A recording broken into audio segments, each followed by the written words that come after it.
преку адресата за електронска пошта на Сведово, Зоан Манчевски, работе по МАК Аутостар до ОЛ, зашто дога се известување ред број 08-78-086/1 од 07.12.2016 година од Министерството за внатрешни работи со прилог допис ред број 11-1402/2 од 07.12.2016 година од Оддел за информатика и телекомуникации ФИМВР и испис од серверски логови, како и писмениот доказ, извештај НСК КО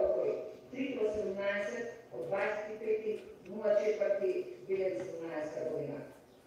Од содржината на аудио снимките произлегува дека во овие технички спецификации стои дека се бара тип на патничко моторно возило со 4 седишта и 4 врати и со 12 цилиндричен мотор и луксузен пакет на опрема. Точно е дека постоеле и други производители освен Мерцедес, БМВ и Ауди, кои имаат лимузини со 12 цилиндричен мотор, и тоа Бентли и Астон Мартин. Но истите не биле брендирани, па така со VR6/VR7 заштита биле само Мерцедес S600 Dark, Audi A8 L604 Quattro Security и BMW 760 LI High Security F03. Но тука не застанува прилагодувањето на техничките спецификации, туку бараме трансмисија со типсно 5 брзини, при што треба се цени фактор дека за да се овозможи конкурентност би требало да стои со најмалку 5 брзини. Бидејќи конкурентните модели имаат трансмисија со 8 брзини. Од друга страна, силата на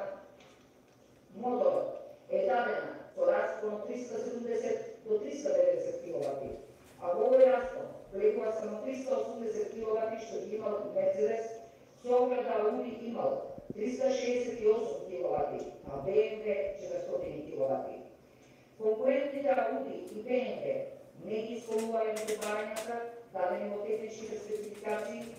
во делот за распони, за ватнината на моторот и вртежниот момент, кои што така, како што се наведени, може само Мерцедес да се вклопи во истите. Патничното моторно возило Мерцедес единствено има погон на задни тркала, додека BMW и Ауди и во овој дел не ги исполнуваат техничките спецификации. Се тоа зборува за јасно фаворизирање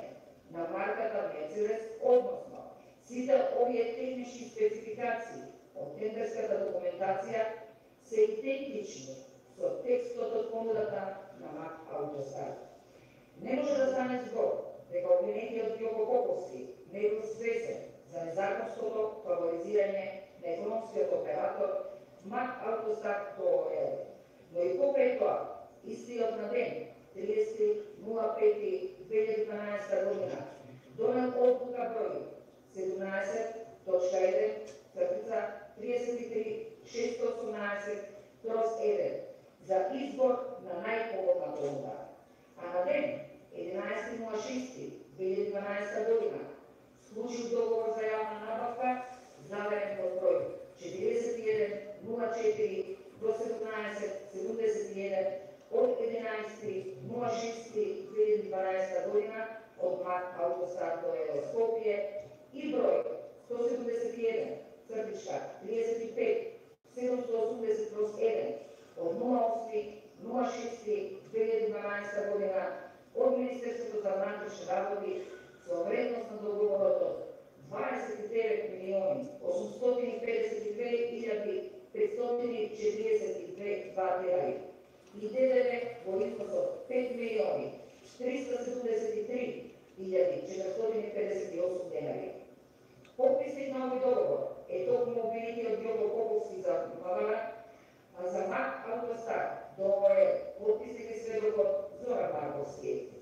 Од оставените докази во предметот јасно произлегува дека врз основата на овој договор за јавна набавка од МВР на МАК Аутостар ООЛ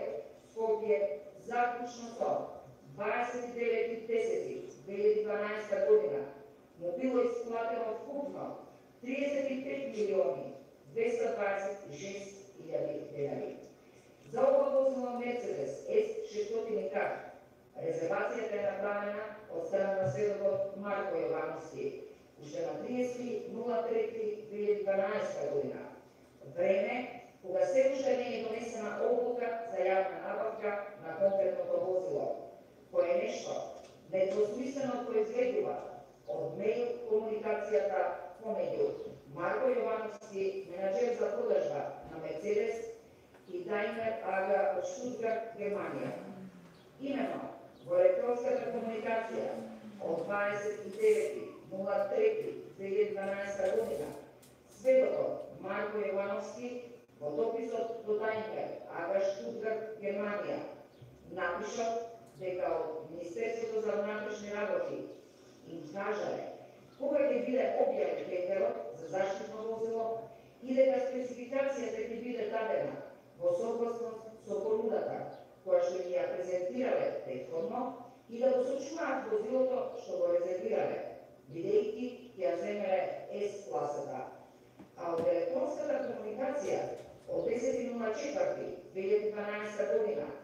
јасно произведува дека сведокот Марко Јовановски во дописот до Daimler AG од Штутгарт, Германија, известува дека тендерот од Министерството за внатрешни работи е објавен и дека Мобара сакале да го купат возилото S-GAR. На аудио снимките за обавени разговори помеѓу Никола Груевски и Гордана Јанкуловска, Гордана Јанкуловска и Кирил Божиновски, помеѓу Гордана Јанкуловска и обвинетиот Ѓоко Поповски, како и од разговорот помеѓу Гордана Јанкуловска и Сашо Мјалков. Именно, уште во месец февруари 2012 година, што значи, уште пред да биде објавен тендерот, обвинетиот Никола Груевски во разговор со Гордана Јанкуловска и вели дека проспектот за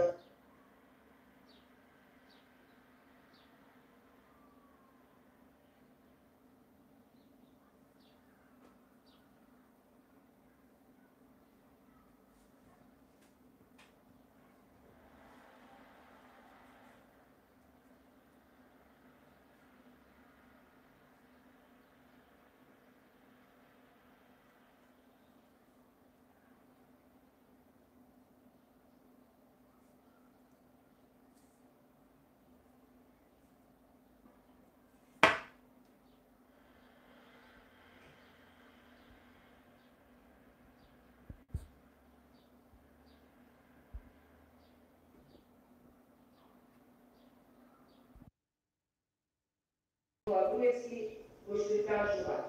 дека додека да се одржат локалните избори, немало да објавуваат дека ќе го преземат возилото, ќе глумеле дека не Мобара. А кога ќе има новинари, ќе оди со старото возило или ќе оди прво со новото возило, а потоа ќе се препари во старото возило, пред да пристигне. Гордана Јанкуловска му кажува дека собственик е Мобара и дека може тој да го користи, но обвинетиот Никола Груевски кажува да внимава, да не се дознае и да им каже на лицата за должник за возилото, дека многу често ќе го користи тој и да го добива секогаш што ќе побара, а до локалните избори да го користи старото возило, за народот да видел дека го користи тоа возило. Откако пристигнало возилото, во разговор од 20.07.2012 година, помеѓу Сашо Мјалков и Гордана Јанкуловска, истата му кажува дека пристигнал Мерцедесот и дека е ставен во гаража при премиерот, за да не го гледале до Мобара.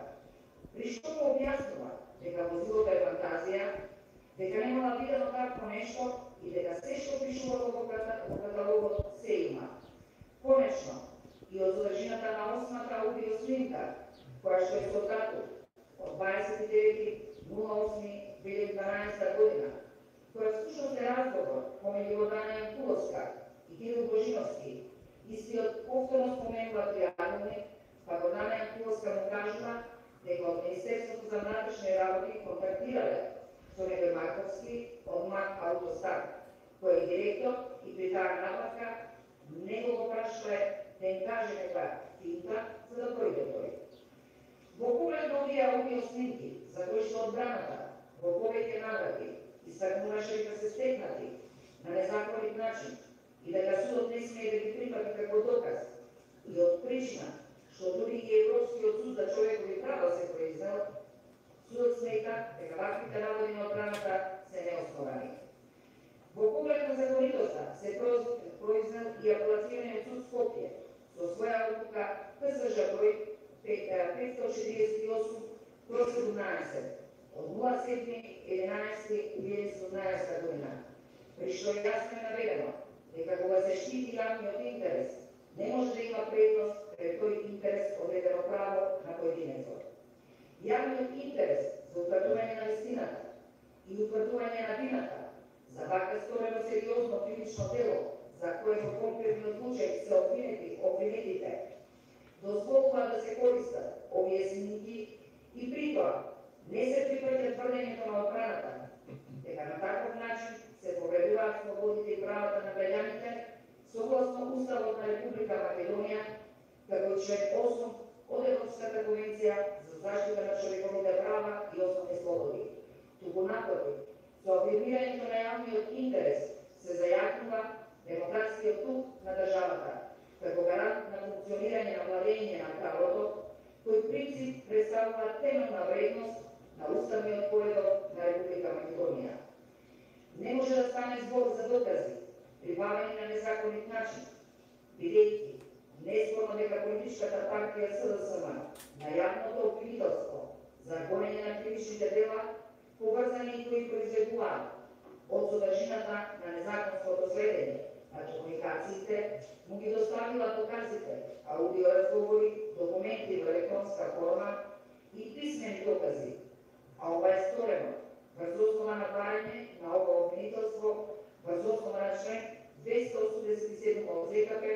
и неговата определена надлежност со Законот за јавното обвинителство за гонење на кривичните дела поврзани и кои произлегуваат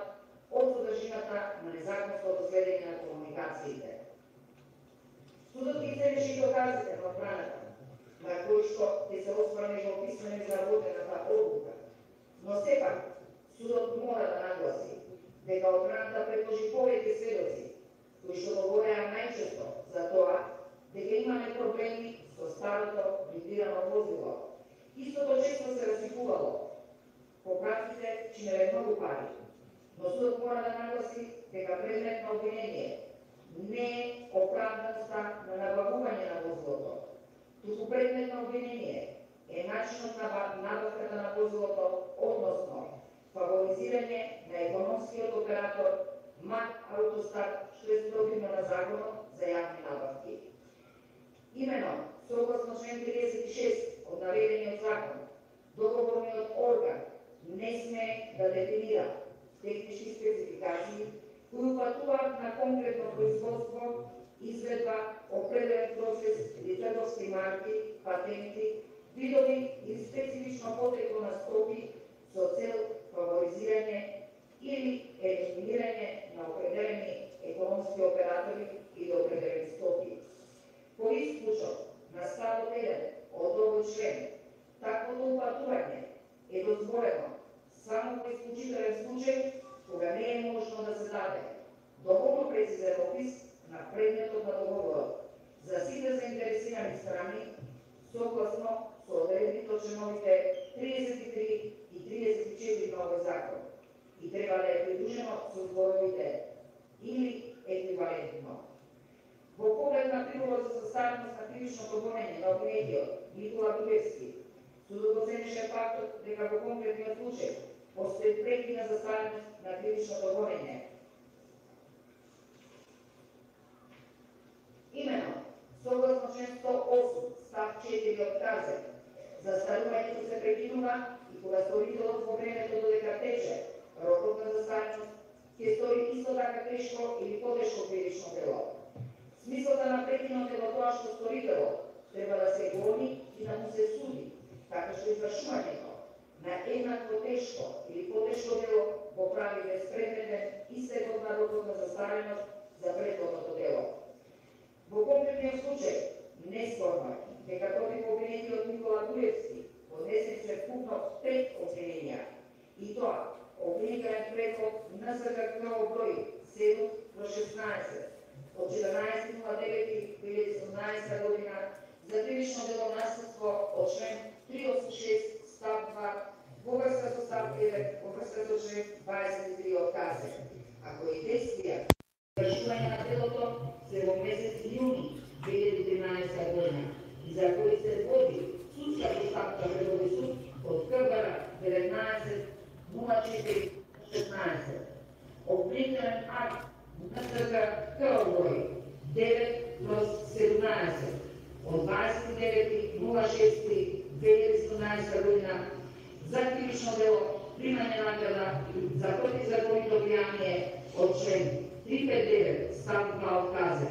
каде действијата на извршување се од октомври 2012 година до октомври 2013 година и за кои се води судска постапка пред овој суд по број 52/17. Обвинителен акт НСК КО број 21/15 од 29.06.2017 година за кривично дело злоупотреба на службена положба и овластување од член 353 став 3 во врска со став 1 во врска со член 23 отказе. А действијата на извршување се од месец април 2012 година до крајот на 2012 година. И за тоа се води постапка пред овој суд под код број 53/17 и обвинителен акт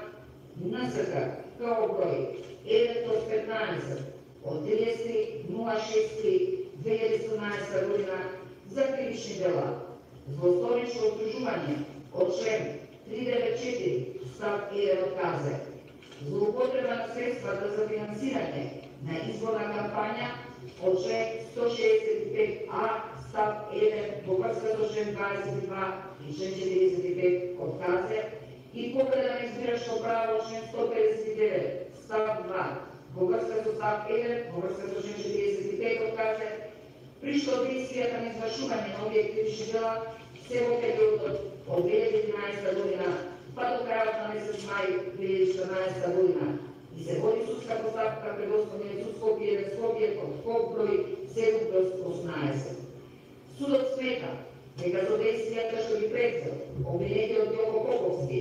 целосно се исполнети битните елементи на кривичното дело злоупотреба на службената положба и овластување.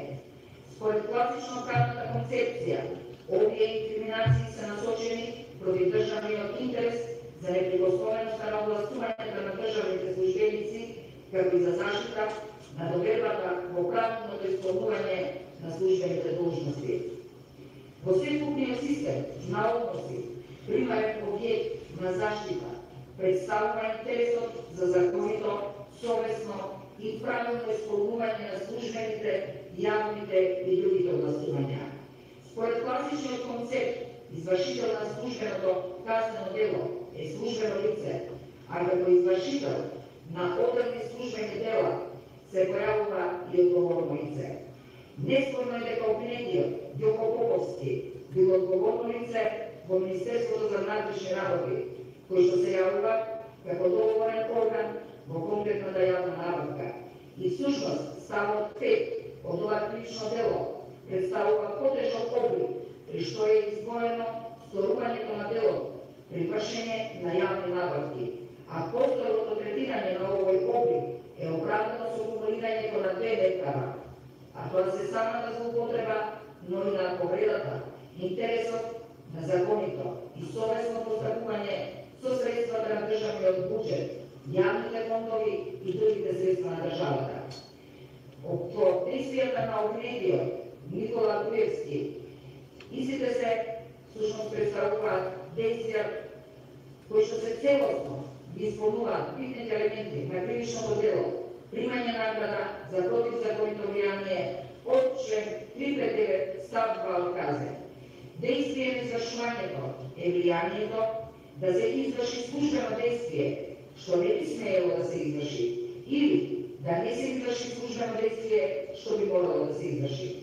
Во конкретниот случај, неспорно е дека обвинетиот Никола Груевски со искористување на своето реално влијание како премиер на Република Македонија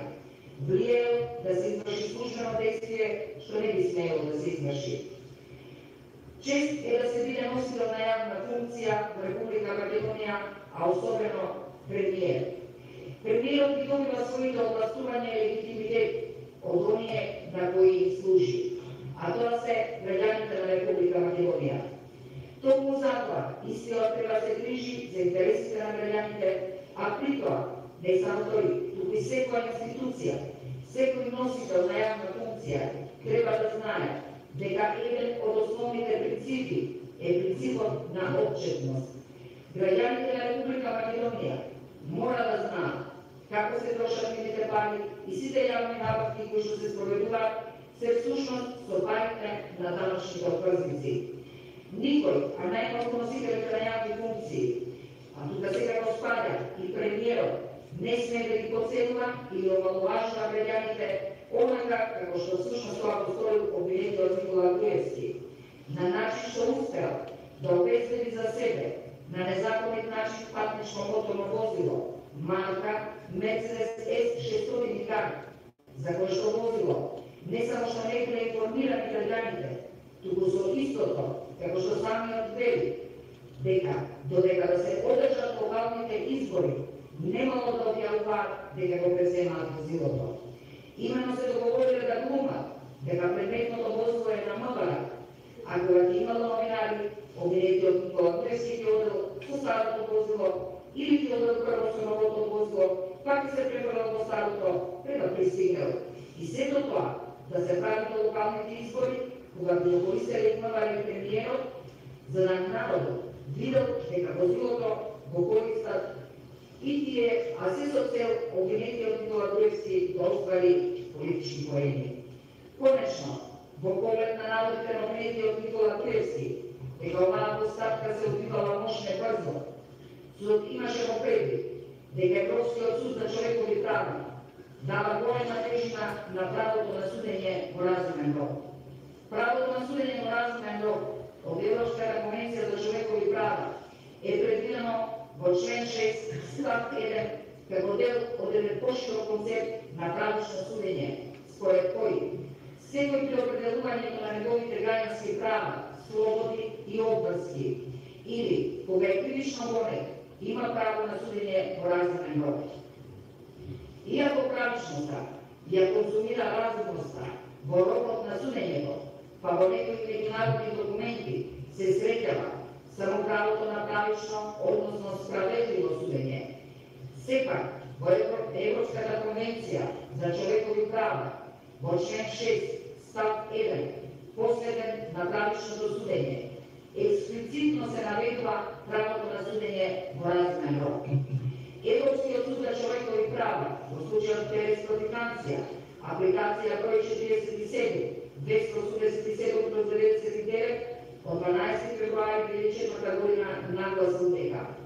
правото на правично судење зазема така значајно место во едно демократско општество, што не може да постои оправдување за евентуално рестриктивно толкување на член 6, став 1 од конвенцијата. Од тука произлегува дека во интерес на обвинетите е постапката да трае колку е можно пократко, па зачудува фактот зашто токму обвинетиот Никола Груевски реагира на временскиот период во кој се водеше постапката.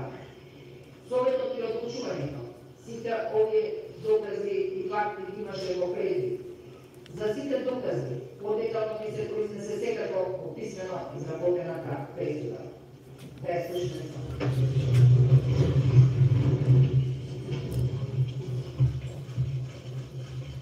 Во името на граѓаните на Република Македонија, Окружниот суд Скопје, Елен Скопје, Одделение за организиран криминал и корупција, како првостепен клиничен суд во Совет, составен од судијата Добрива Кацарска како председател на Советот, судијата Дарко Тодоровски како член на Советот и судиите породници Нико Стомовски, Ивко Бековски и Сузана Филип како членови на Советот, посоветувањето и гласењето за се следната пресуда. Обвинетиот Јоко Поповски, виновен е за сторено кривично дело, злоупотреба на службена положба и овластување од член 353, став 5 во врска со став 1 од КАЗЕ, а обвинетиот Никола Груевски, виновен е за сторено кривично дело, primanje nagrada za protivzakonito prijavljanje počne 39 stav 2 od kazne. Pa sukladno navedenih zakonskih odredbi, kako članovite 4, 32, 33, 34, 35 i 39 od kazne sudova, obvinjeni od Popovski do odsudovana kazna zatvora od 6 godini i 6 mjeseci, obvinjeni od Pivski do odsudovana kazna zatvora od 2 godine. Sukladno člen 105 stav 1 od ZKP se zadužuje obvinitelj Popovski Nikola Pivski da je nadomjesta trošiti na krivična zapostavka zbog kupe iznosom 325.584 dinari, od kojih će obviniti od Joko Popovski da plati suma u iznosu od 5.000 dinari na ime paušalna smjetka na sudov, a obviniti od Nikola Pivski da plati suma u iznosu od 3.000 dinari na ime paušalna smjetka na sudov, a ova u smislu na člen 102 stav 2 točka 6 od prihvaća. Do tega troškovce za veštačenje, do skupe iznos od 291.280 dinari, troškovce za prevedivanje dokumentacije, do iznosu 22.880 dinari, kako i troškovce za videonotonsko snimanje i prepis na snimljive, do iznosu od 4.424 dinari, objedinite solidarno i nadomestak, do smisla na člen 102 stav 2 točka 1 od ZKP, a sve toga doktora od roku 15 dana totalno sunosa na predsjednika. Hvala.